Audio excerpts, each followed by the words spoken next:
उत्तर प्रदेश में बीएसए यानी बेसिक शिक्षा अधिकारी का नोटिफिकेशन आया था, लेकिन रातों रात आया, चला भी गया।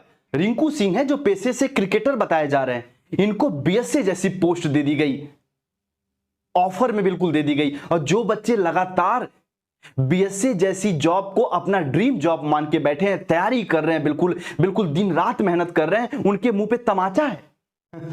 एक स्टूडेंट कह रहे हैं कि सर उत्तर प्रदेश में बीएसए की कोई पोस्ट आई थी क्या? बिल्कुल बाबू, आपकी बात सही है कि उत्तर प्रदेश में बीएसए यानी बेसिक शिक्षा अधिकारी का नोटिफिकेशन आया था, लेकिन रातों रात आया, चला भी गया, क्योंकि उसमें जो रिक्त पद थे सिर्फ एक थे और उनको भर लिया गया रातों रात।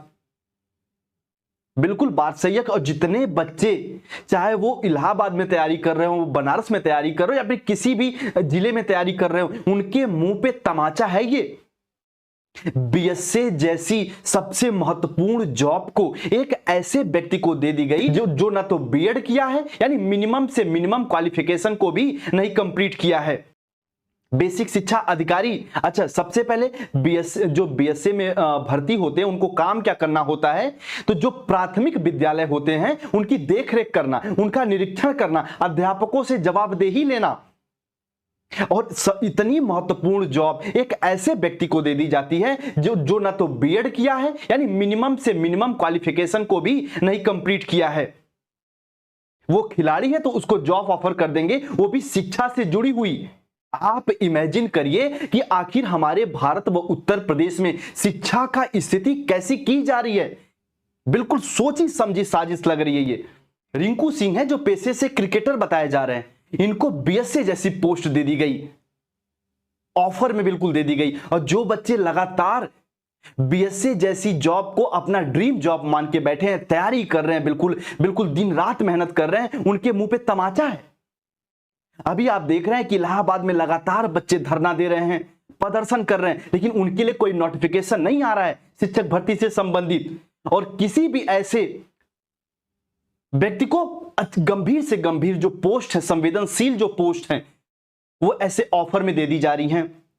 दोस्तों, उत्तर प्रदेश में शिक्षा सेवा चयन आयोग को बने हुए लगभग 1.5 से 2 साल हो गए, लेकिन अभी तक कोई बड़ी वैकेंसी का नोटिफिकेशन ये आयोग नहीं दे पाया।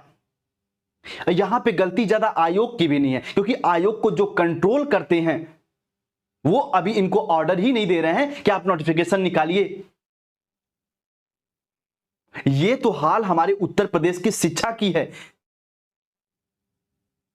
आप समझते होंगे कि बीएसए जैसे पोस्ट के लिए मानक क्या है। यूपी पीएससी लेवल का मानक है। आपको प्रीलिम्स देने होते हैं, आपको मेंस देने होते हैं, फिर आपको इंटरव्यू फेस करना होता है। जब आप इन तीनों मानकों को पास कर जाते हैं, फिर आपको बीएसए के लिए सेलेक्ट किया जाता है। और इतनी सबसे इंपॉर्टेंट जॉब को किसी को खैरात में दे दी गई कि बस आप मैच खेल रहे हो, आप क्रिकेटर हो, तो लो ये आप जॉब लेके जाओ। आप कल्पना करिए कि रिंकू सिंह या कोई भी व्यक्ति हो, अगर उसे बिना मानक को पूरा किए हुए बीएसए जैसी पोस्ट मिल गई, तो क्या वो ईमानदारी से उस पर कार्य करेगा? क्या वो गांव-गांव के विद्यालयों में जाके विद्यालयों का निरीक्षण कर पाएगा? आप इमेजिन करिए, अगर कोई व्यक्ति इन मानकों को पूरा करता तो इसकी गंभीरता को समझता, अध्यापकों से जवाबदेही लेता। लेकिन ये तो जॉब बिल्कुल ऐसे बना दी गई है कि लो भैया आप खैरात में लेके जाओ। जो बच्चे लगातार तैयारी कर रहे हैं उनके मुंह पे तमाचा जैसा है। बिल्कुल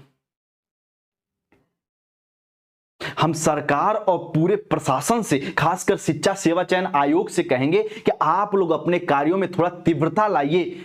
सभी को पता है कि आप पूरे मुद्दे को चुनाव तक लेके जाना चाह रहे हो, लेकिन उससे पहले जो बच्चे तैयारी में लगे हुए हैं, 3,000 4,000 रुपए में अपना पूरा महीना निकाल दे रहे हैं, उनके लिए भी तो सोचिए, उनके परिश्रम को तो समझिए। 2018 बैच के बच्चे अभी तैयारी कर रहे हैं, उनको एक भी बड़ी वैकेंसी देखने को नहीं मिली। उम्मीद करेंगे कि आप लोग इन पे थोड़ा सा समझेंगे, थोड़ा सा इस पे ध्यान देंगे। बयानबाजी में तो आप कहते हैं कि युवा देश की रीढ़ की हड्डी हैं, और उसी रीढ़ की हड्डी को आप आरी लेके काट रहे हो। इसी रीढ़ की हड्डी को कहां आपको मजबूत करना चाहिए, और इनसे ही इनका हक पद छीन रहे हैं आप। जो बच्चे तैयारी करके बीएसए बनते और एक आप खैरात में बीएसए बना दिए। आप सोचिए जरा इस पे। हम सभी यही उम्मीद करेंगे